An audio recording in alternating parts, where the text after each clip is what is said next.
My Back Pages, An Undeniably Personal History of Publishing, 1972 to 2022, by Richard Charkin and Tom Campbell. Read by Richard Charkin. Preamble. The last 50 years have arguably seen more change in the publishing industry than in the previous 500, and I was fortunate enough to have been there to see much of it. In working on this project, which was first suggested to me by an overgenerous lecturer leading a group of students on a publishing course, I have tried to paint an analogue picture of 50 years in the publishing industry. I wanted to highlight the massive changes, the significance of certain decisions, impacts of technology, the role of bodies and the actions of certain people.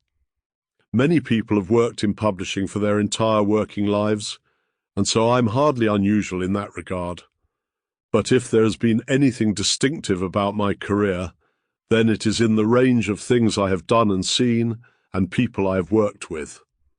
It is probably a reflection on my failings to ever properly have had a career plan, but at some point in the last 50 years I have worked across almost every kind of publishing there is. Trade, fiction and non-fiction, academic and scientific, journals, medical textbooks, children's literature, education, dictionaries and reference. In the course of this, I have worked for and with venerable institutions, family businesses, publicly listed companies and startups. I have faced wave after wave of overhyped technology and also genuine transformative innovations, and travelled the world meeting and dealing with brilliant publishers. And in every place I have worked and every job I have had, there's been something that excited me and which I loved. I wanted to make this as impersonal as possible, more about events than about me. I have failed through no fault of my diligent collaborator, Tom Campbell, and through no lack of effort on my part. Rather, because it has simply been too difficult to separate my career from what has been happening in the industry.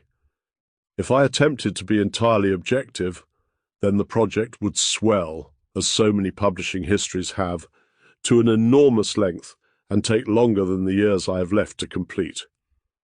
So here it is, warts, and there are many and all, in the hope that there might at least be one or two lessons of value to current and future publishers, or even to business historians who can hopefully enjoy the attempts of an amateur chronicler.